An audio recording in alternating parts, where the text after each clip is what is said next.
there! It is so nice seeing you here. Welcome to my channel. My name is Ivy Captain, and today's topic is about overthinking. So what does overthinking looks like? My heart is pounding. I don't know. I feel like I'm dizzy about this. I'm nervous. I'm nervous about my job interview. Should I smile more? I have the tendency to look at the ceiling as if I'm looking for answers there. Oh my gosh. Oh goodness. What is your weakness? That's really a tough question.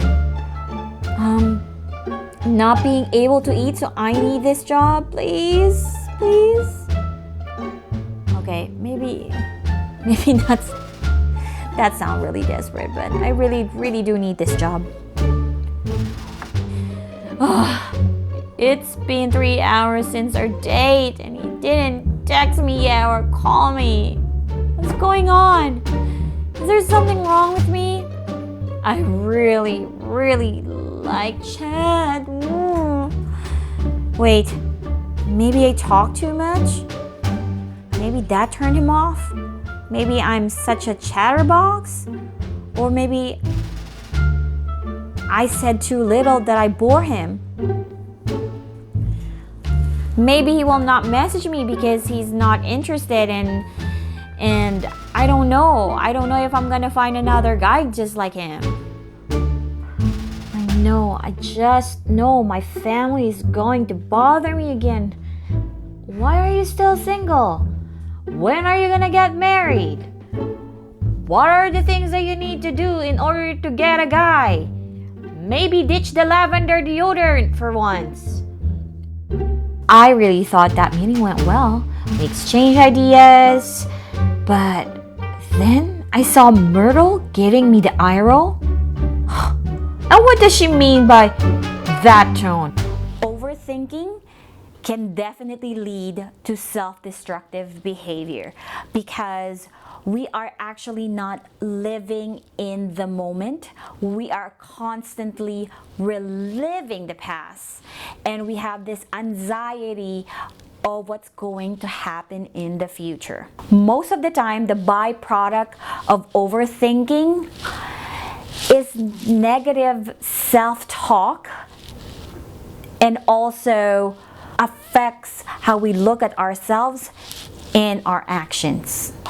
Overthinking occurs when we are engaging in activities that we are very much familiar with. So what are those activities? Those are the kind of activities that make us go into autopilot. Examples of activities that makes us go into autopilot is cooking, when we're brushing our teeth, when we're riding a bike, when even sometimes when we're talking to somebody face to face. Yeah, sure. But then we look like we're listening, but actually we're thinking about what we're going to eat later at lunch because we're getting hungry. Those are the kind of autopilot things or activities that makes our mind wander. The worst activity that actually potentially dangerous is when we go on autopilot and we're thinking about so many million things and then we are driving. That is an activity that's something that really needs our concentration, our focus on a present moment for the safety of ourselves, for our safety, and for the safety of others.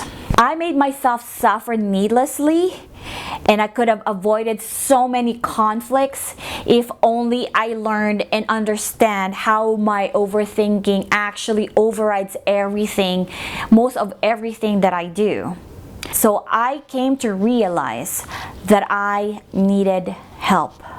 The moment that I actually accepted the reality that I needed help is the moment that I can really feel in my mind that I started to break out from the shackles of overthinking that imprisoned me for years, for many, many years.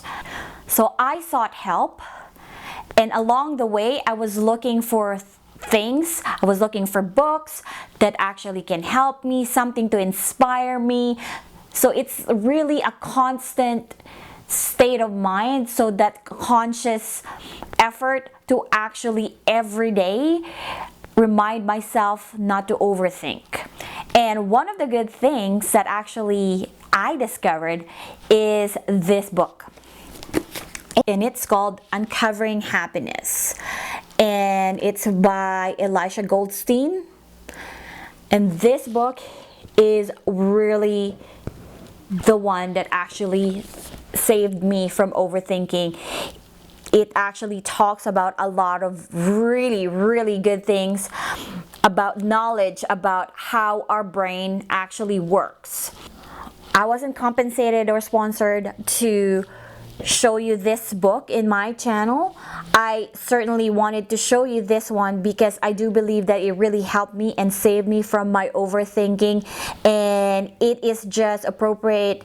And I know that I needed to share this to you, to the world, so that maybe somehow, somewhere, it might help you as much as it did for me.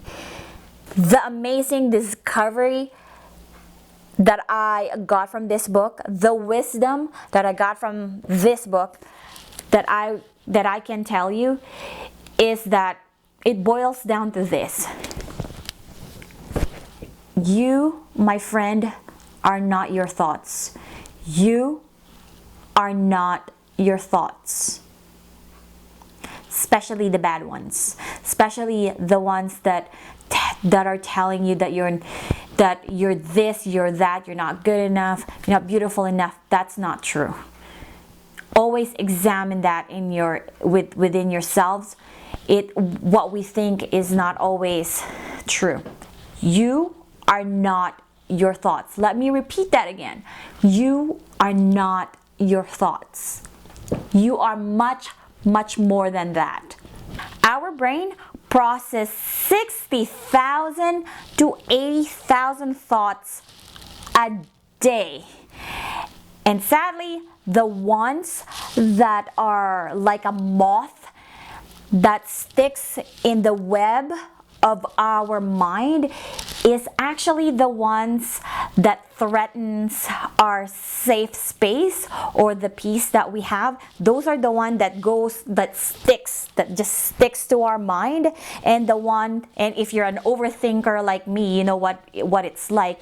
It's the one that you dwell on, used to over and over, and reliving that moment in your mind. Or if it's not there yet, you are looking for that possible scenarios that could happen, and then it just makes you feel so bad about yourself, about myself.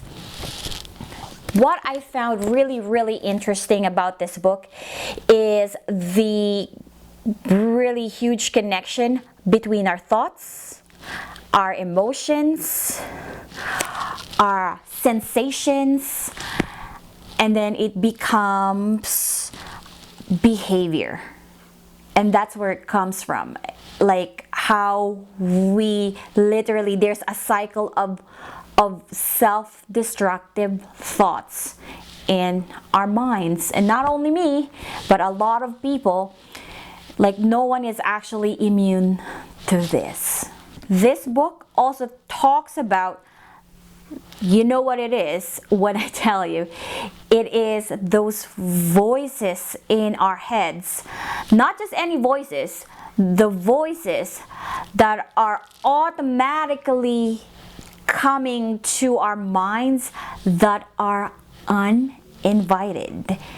If you can go from before, if you re-examine and think about it, what are your thoughts that are uninvited, that just pops up in your mind? And for some reason, because it is deeply ingrained in your unconscious, how it actually really affects you, like a certain word or issue that affects you, and it's just stuck in your mind, and then it's there, it bothers you a lot. And throughout the day, I have that pattern in my mind that I'm reliving something that didn't even happen yet, and I'm looking for the possible worst scenario. That's how destructive it is. There are times when I would put meaning, try to decipher, like why would you do that? But I do. Try to decipher. It's like a game, but it's not like a good game for me. That it's like deciphering someone else's actions and trying to decipher if there's a hidden meaning to it, if somebody looks at you, or some certain tones or gestures that caught your eye, and you feel like, or I feel like, it is about because of me. It's because maybe it's because of something that I did or say, or my tone. It's like it's making it about me. I know it could be, it sounds like superficial, but in my mind, like, how can I make it right? What did I do to make your mood different? The more I immerse myself with this book, the more I discover or uncover like the bad thinking habits that I have, and then the root cause of it. Because really, if you think of something happy, something positive or negative, it really affects your feelings. It steers emotions to us. And then we feel it in our body. It actually manifests within our body. Doesn't really matter. It doesn't really matter if it's real or not. The body feels it.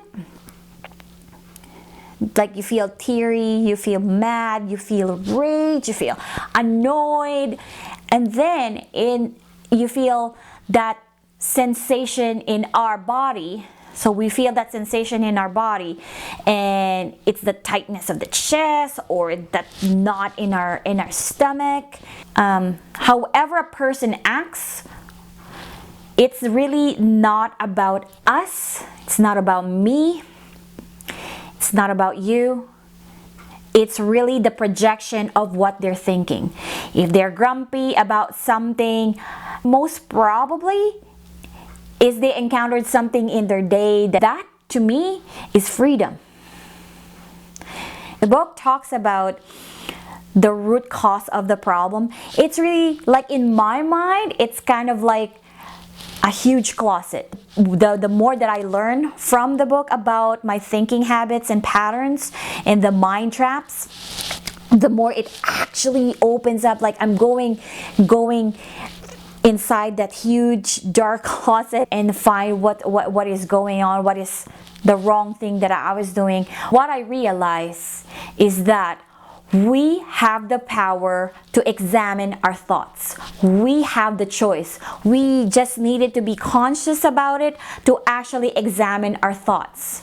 When we say to ourselves that we are not deserving of love, we can ask ourselves, separate from emotions, like catching yourself thinking something, catching yourself thinking, for example, I'm not worthy of love.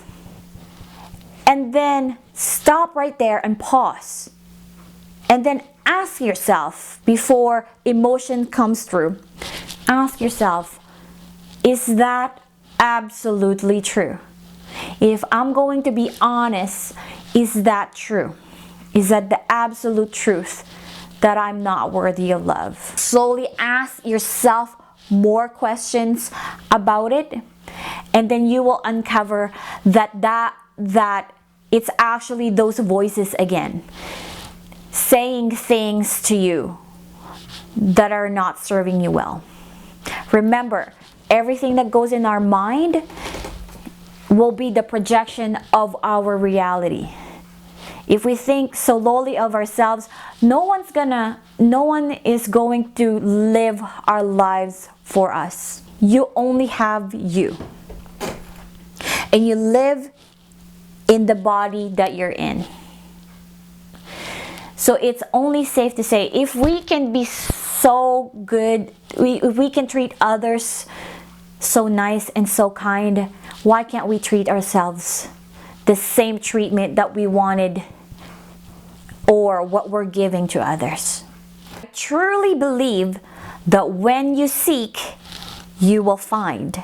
So I discovered the mindfulness practice. I found the mindfulness practice because of this book, and it is the most compelling and very wonderful wisdom that is always been there, but I was just so blind to know and to see it. It is fully immersing yourself in the present activity that you are doing. That is what mindfulness is. It is noticing the details of what we are doing. Always on a constant, like, what's next? What we need to do? We need to do it now. If we're sitting, we cannot quiet our mind, basically. We just can't quiet our minds. And it's just the automatic thoughts that is going on in our heads. So mindfulness is a practice that really helped me out with my overthinking, but it's really like food for the brain.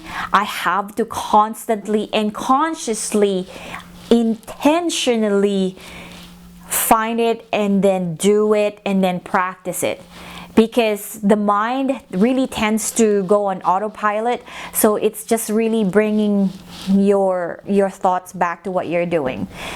But definitely we will be talking more about mindfulness in the future videos. So if you think that this episode so let me know. I'm curious. I wanted to know, what is your overthinking story? If you liked this episode, please let me know by liking it and also by hitting the subscribe button so that we can chat more. And let me know if you have any ideas that you wanted to talk about. Let's talk about it in this channel. Once again, my name is Ivy Captain, and thank you so much for being the light that we need in this world right now. I'll see you again. Bye!